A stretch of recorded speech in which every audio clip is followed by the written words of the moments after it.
What's going on? It's your boy, Kenny T. All right, now we are on to simplifying the ACS, the next section, task H, which is human factors.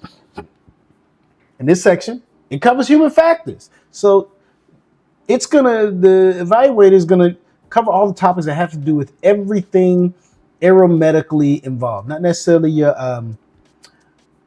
medical, but different things that have to do with the physiological stuff and some of the medical type things that you'll encounter as a pilot and things you got to handle and manage. What they're looking for is, once again, just like the other things, they're not touching every single section, right? They want to know, one, you're going to have everything in section one, only three things. Let me rephrase that, not everything, but three things from section one.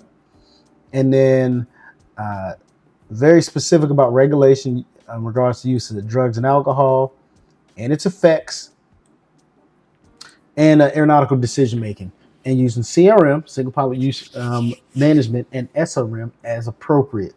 The way they're going to look at the management of these, the risk management of these, is you have to be able to understand how to mitigate the aeromedical and physiological issues. I'm going to go back up to these in a second, but I want to just highlight what it is that they're looking at. Different hazardous attitudes. So the attitudes like macho and impulsiveness and impulsivity, and how do you identify them, what are the symptoms, and how to fix it, or how to correct it, right? Those are the things that they're looking for. Distractions, this becomes risk management, how distraction, task prioritization, loss of essay, and disorientation can affect your flying, and how to mitigate it. And different biases that can cause more risk. And how you're going to exhibit these skills to the FAA is identify the symptoms. For one, being able to identify, so when we look at all the different, like hypoxia, hyperventilation, mid-air sinus problems, spatial D, motion sickness, etc., stress, fatigue, etc., they want to know, can you identify what they are? That's one. Identify what they are, what the symptoms of it are, and symptoms and the effects. And then how do you correct the action? How do you correct it? How do you fix it? How do you deal with it if these things happen? And then be able to have a self-assessment, including fit to fight, and your personal minimums when it comes to flying and getting ready to go do the job. So we go back up. Now we're going back up to the beginning, right? We got all these different things. It might ask you about hypoxia. It might talk about stress, and then, hypothermia. So how do you identify hypoxia and what it is and all the other things? I'll start with the PHAC, because PHAC has all of these in there, right? So it'll tell you, if you need a review of it, is what hypoxia is. It means a reduced oxygen or not enough oxygen. It talks about the different types of hypoxia. Then it goes into all the different forms of hypoxia. Symptoms of hypoxia. So what are the symptoms? So all these things here: headache, impaired judgment, euphoria, visual impaired.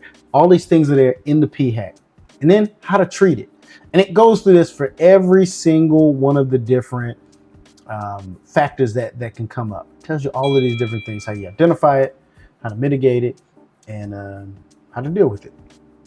And so you'll need to do that. That's what they're going to, like I said, it's only going to be maybe three things. And they may give you a scenario that isn't just straight asking you the question. They may say you're flying with a student or a passenger. Well, not even a student, excuse me, because you're private pilots. You don't have students.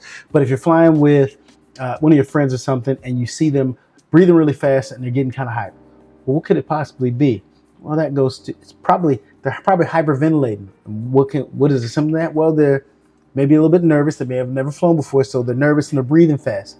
Hyperventilation. How do you get them? How do you deal with it? Well, you get them to slow their breathing down. We say, give them a brown paper bag to breathe in. People don't have brown paper bags in the airplane, but somehow help them slow their breathing down. If you can be able to identify what it is, talk about what it's doing, and then how to mitigate it, you'll be okay.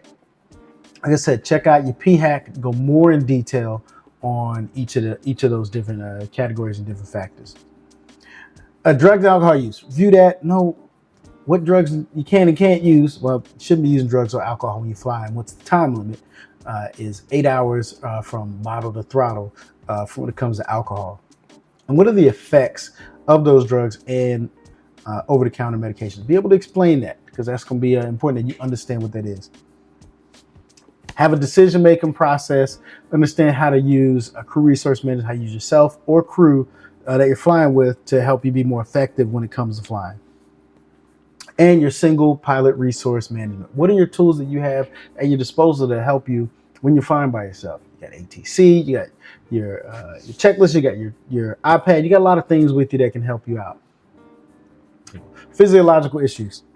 Hazardous attitude. You need to understand what your hazardous attitudes are and really how to mitigate them. So go through those. Distractions, how to keep yourself from being distracted, understand what things can cause you to be distracted, what you should do if you get in a situation where you're disoriented, have lost an essay, be able to balance that. And understand what confirmation expectation bias is. And confirmation expectation bias is when you already have an idea of what you think something should be. And so even if it's not, you already told yourself, well, the weather is going to be good.